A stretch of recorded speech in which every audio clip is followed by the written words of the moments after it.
A man walks down the steep, dusty descent from the Mount of Olives. The morning sun already baking the limestone beneath his leather sandals, and the tree begins to die. Most people read the cursing of the fig tree and feel a quiet sense of discomfort. It feels petty, of the ground, 40 years later. We just found a new way to sew the leaves together. You hold the glowing pane of glass in your hand, scrolling past endless, carefully curated displays of absolute spiritual perfection. You see the aesthetic coffee cups placed flawlessly next to open Bibles, the brilliantly crafted paragraphs about morning devotionals, the gleaming smiles masking the quiet, unspoken desperation underneath. We have built an entire religious ecosystem that incentivizes the mass production of leaves above the slow, invisible, subterranean work of actual roots. You walk through the heavy glass doors of a building on a Sunday morning, and the unspoken cultural expectation hits you before you even find a seat. You are expected to possess the right vocabulary, to maintain the correct posture of worship, to project a theological certainty that leaves no room for the messy, agonizing reality of a lived human experience. You learn very quickly how to weave the modern fig leaves together, but inside, beneath the lush theological vocabulary, the soil is completely dry. You are physically exhausted from the sheer effort of holding up the canopy. You can actually feel a dull, persistent ache resting in the center of your chest. The way your jaw tightens the moment someone, in the lobby, casually asks how your week is going. You force the smile. You speak the expected phrase. It feels erratic, like Jesus woke up hungry, didn't get his breakfast, and lost his temper at a piece of wood. And you push out another layer of bright green foliage for them to admire. The performance is not a sign of spiritual maturity. It is a symptom of profound starvation. We are terrified that if the divine actually approaches, if God steps into the garden of our modern lives and sees the barrenness, the doubt, the fractures we cannot seem to fix, we will be condemned. So we work tirelessly to manufacture the appearance of fruit. We substitute the raw, vulnerable intimacy of being known by God with the exhausting public management of a religious reputation. But when the appointed season of crisis finally arrives, when the grief shatters the living room, or the medical diagnosis drops, or the quiet doubt finally breaks through the floorboards of your mind, the leaves offer absolutely no sustenance. You cannot eat an aesthetic. You cannot find nourishment in a well-maintained reputation. The tragedy of the fig tree is that it spends all of its biological energy trying to look alive, leaving nothing left to actually live. But the most terrifying part of this reality is not the emptiness itself. It is what the disciples see the morning after the rabbi walks away. The sun rises over the Mount of Olives. The pale dawn light hits the limestone. The air is cold. Most people assume this is just a bizarre, out-of-character moment, a burst of divine frustration that we are supposed to politely read past on our way to the cross. The disciples walk the exact same path. They leave Bethany. They head toward the city. The dust kicks up under their heavy leather sandals. Peter stops on the road. He points his finger. He stares in shock. The canopy of bright green is gone. The leaves are brown. The branches are brittle. The bark is stripped of moisture. Mark records the detail with devastating precision. The tree is withered from the roots. It does not just lose its foliage. It loses its foundation. Yesterday, it projected life. Today, it shatters in the wind. The withering is not a slow, seasonal decline. It is an immediate, catastrophic exposure. Jesus spoke a single sentence, and the illusion collapsed. The biological energy required to maintain the lie vanished instantly. The roots could no longer pull water. The sap stopped flowing. The camouflage died in the dirt. You can hear the dry wood crackling in the morning air. You can smell the decay of something that was pretending to be alive 24 hours ago. Peter looks at the rabbi. Rabbi, look! The fig tree you cursed has withered. Peter expects a botanical explanation. He expects a localized miracle. Jesus pivots the entire conversation. He does not talk about agriculture. He talks about faith. But if you look closer at the geography they are standing on, at the ancient literary device Mark is building, he talks about mountains being thrown into the sea, and he is standing on the Mount of Olives. He is looking directly at the Temple Mount across the Kidron Valley.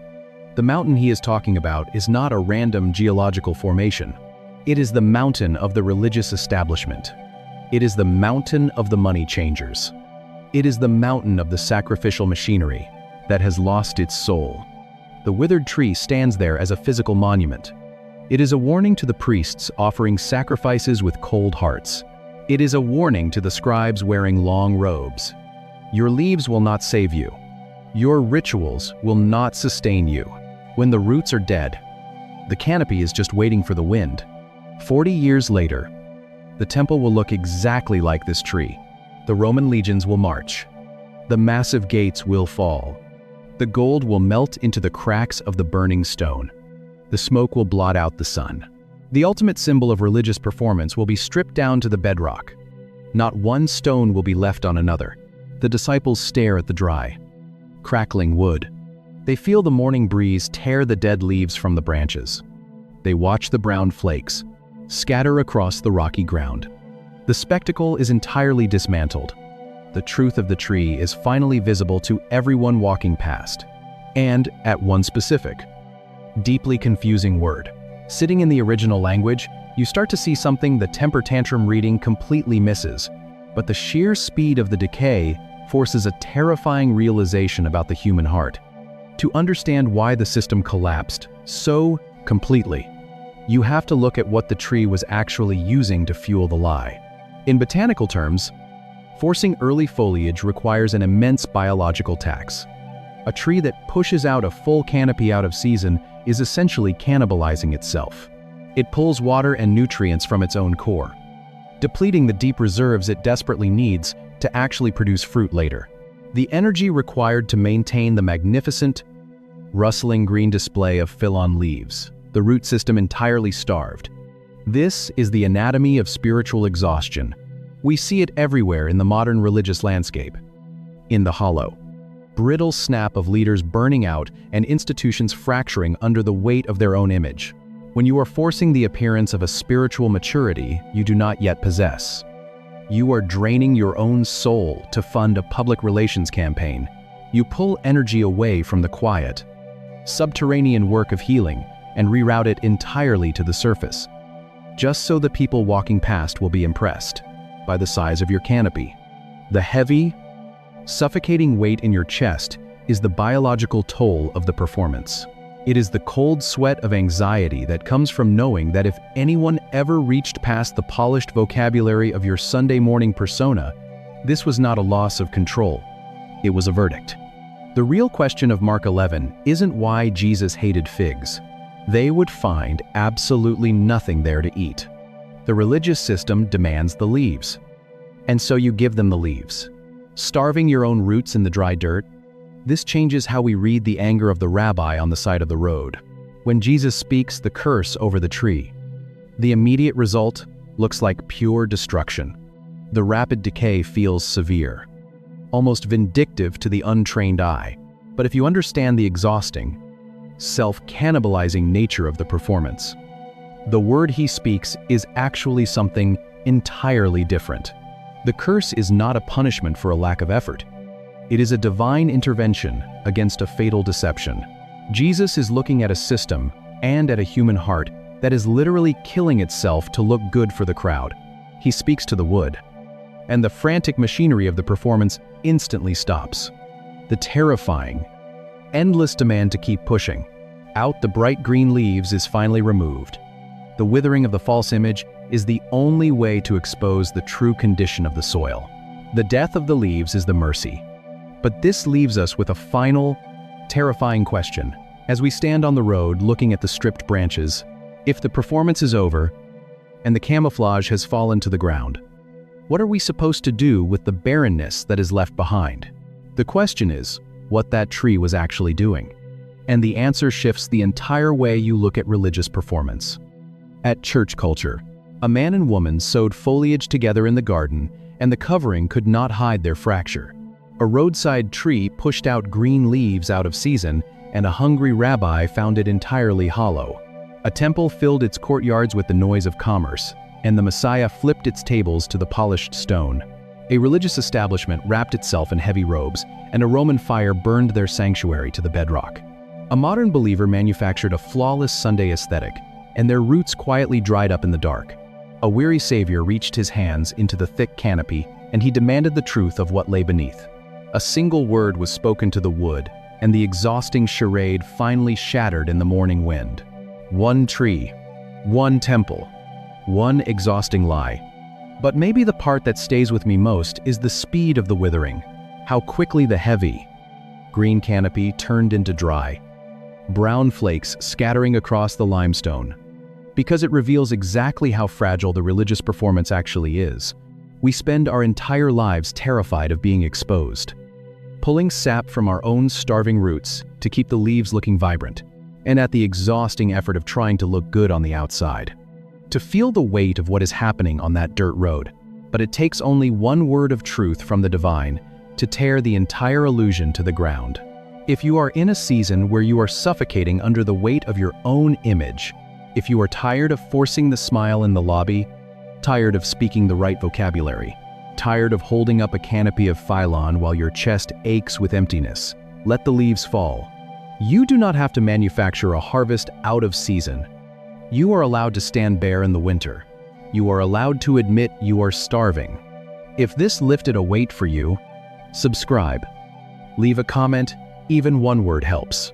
Share this with someone who is exhausted from trying to look perfect on a Sunday morning. Pray for us as we keep digging into these texts. And may the God who sees straight through your foliage meet you in the quiet barrenness and water the roots you were too tired to tend. You have to start with the detail that makes Jesus look the most unreasonable. A detail hiding in plain sight. Right at the end of verse 13. It is a half sentence that has bothered readers for 2,000 years. Mark chapter 11. Verse 13. He has not eaten. His chest rises and falls with the exertion of the road. And the air smells like crushed olive leaves and dry earth.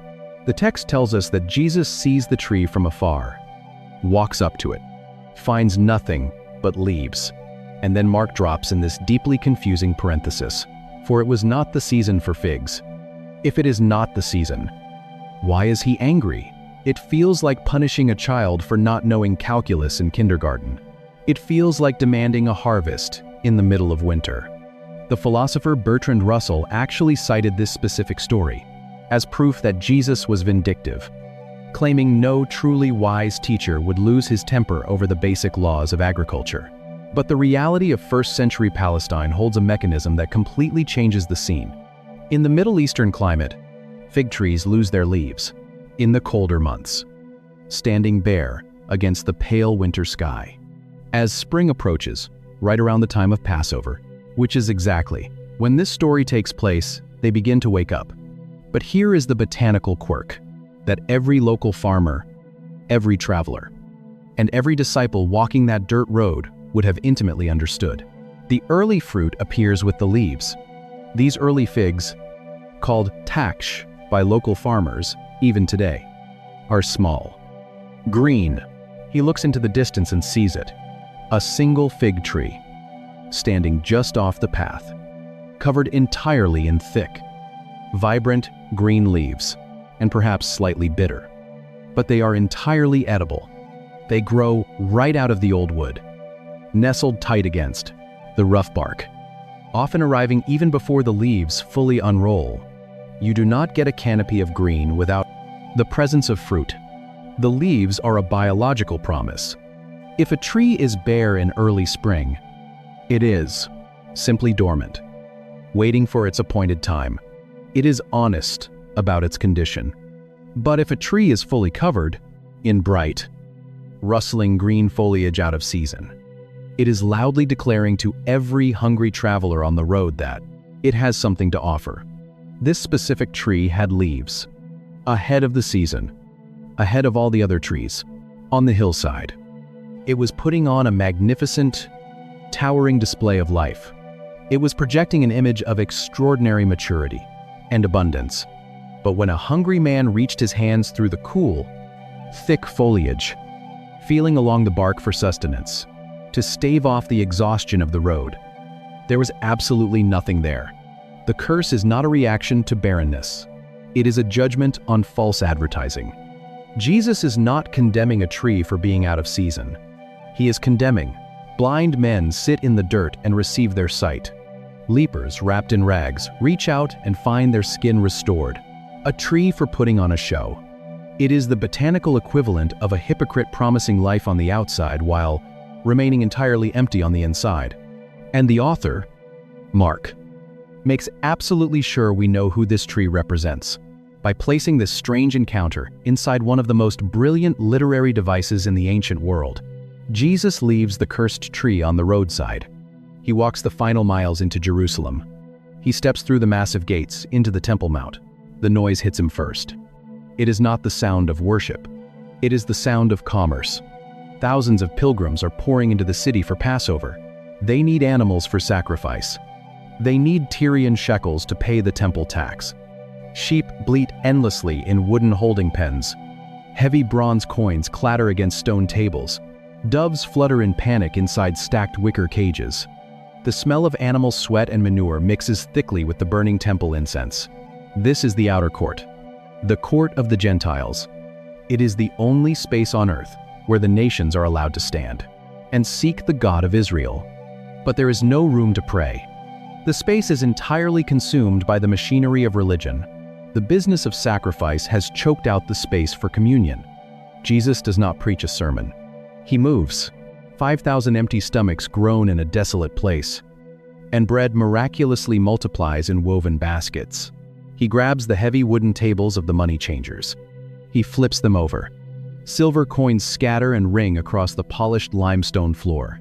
He drives out the merchants. He overturns the seats of those selling pigeons. He stands in the doorways and physically blocks anyone from carrying merchandise through the sacred courtyard. The priests watch in shock. The temple guards freeze. From a distance, the system is functioning perfectly. The rituals are exact. The sacrifices are on schedule. The religious establishment of Jerusalem is covered in the lush theological foliage of absolute precision. They have the robes. They have the chants. They have the heritage. But Jesus reaches his hand in. He finds nothing. No justice. No mercy. No actual presence of God. Mark is doing something highly deliberate here. He is using an ancient literary technique scholars call intercalation. We call it the Markan sandwich. He starts a story. He interrupts it with a second story. He finishes the first story. Story A begins. Jesus curses the leafy, fruitless fig tree. Story B interrupts. Jesus cleanses the busy, fruitless temple. Story A concludes. The disciples find the fig tree completely withered. The two stories are not separate events. They are the exact same verdict. The tree is the temple. The temple is the tree. Both put on a magnificent, towering display of life. Both project an image of extraordinary abundance. A widow walks behind the open coffin of her only son, and the procession halts. The boy sits up. The mourning shatters. Both draw desperate, hungry people in from a distance, promising that sustenance can be found right here. But up close, the reality is devastating. This is not a story about a hungry man losing his temper. It is a prophetic enactment of divine grief. When Jesus speaks to the wood on the side of the road, he is pronouncing judgment on a religious system that has mastered the art of looking alive while being entirely dead at the roots. And the exact mechanics of that deception, how we still fall into the exact same trap today, is locked inside the Greek words Mark uses to describe the leaves. Look closely at the exact phrasing of Mark chapter 11, verse 13.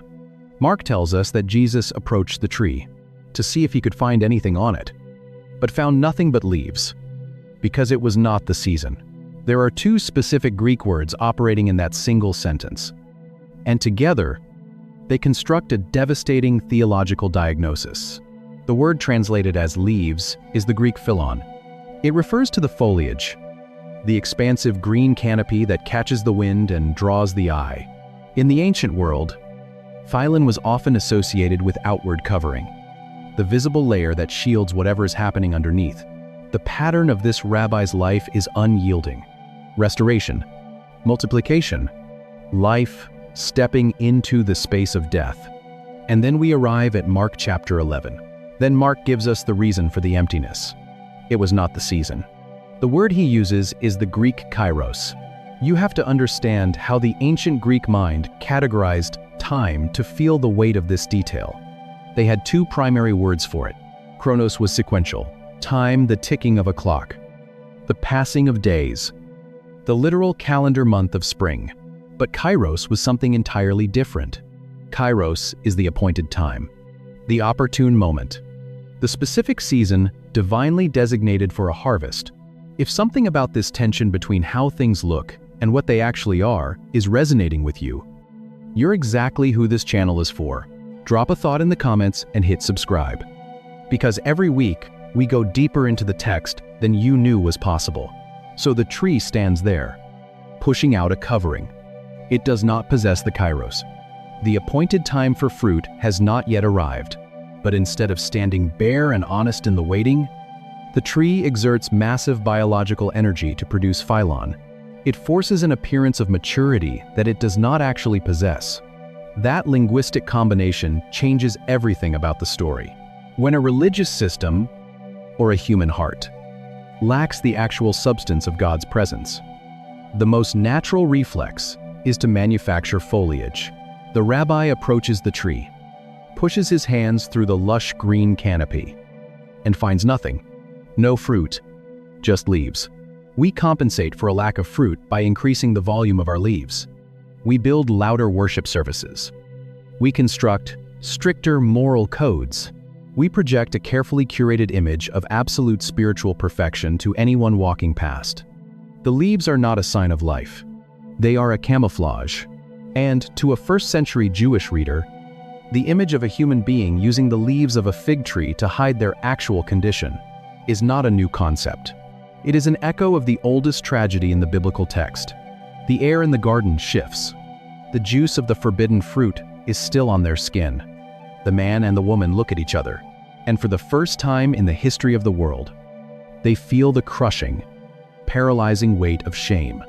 They realize they are naked, exposed, broken, and then they hear it. The sound of footsteps walking in the garden in the cool of the evening. The wind rustling through the canopy, the divine presence approaching in the twilight. Panic sets in. They do not run toward the voice. They do not confess the fracture. They do not fall to their knees and ask for the only presence that can heal them. They reach for a tree. They break off branches. They pull at the broad, rough foliage. The sticky white sap dries on their trembling fingers as they weave the stems together with frantic urgency. And right there on the side of the road, looking at the foliage, he speaks to it. May no one ever eat fruit from you again. Genesis chapter 3 tells us exactly what kind of tree they chose. They sewed fig leaves together. The very first time humanity experiences a spiritual death, our immediate, biological instinct is to manufacture a covering out of fig leaves. We hide our actual, terrifying condition behind a layer of foliage. The leaves in Eden were not a garment. They were an evasion. They were a desperate attempt to look intact while the roots of their existence were completely severed. Fast forward thousands of years, and the Messiah stands on a dusty road outside Jerusalem, staring at the exact same foliage, a tree putting on a magnificent display of life to hide the fact that it is barren, a religious establishment wrapped in the thick, green garments of ritual, hiding the fact that the presence of God has left the building. A human heart terrified of being found out, projecting perfection to keep the divine at a safe distance. When Jesus curses the fig tree, he is confronting the oldest human instinct. He is declaring an end to the camouflage. He is saying that the era of hiding behind the leaves is over. This is not an agricultural dispute. This is an autopsy of the human condition. We would rather look alive than admit we are starving. We would rather wear the leaves than stand naked in the light and ask for grace. But that instinct did not die in the first century. It did not disappear when the Roman army burned Herod's temple too.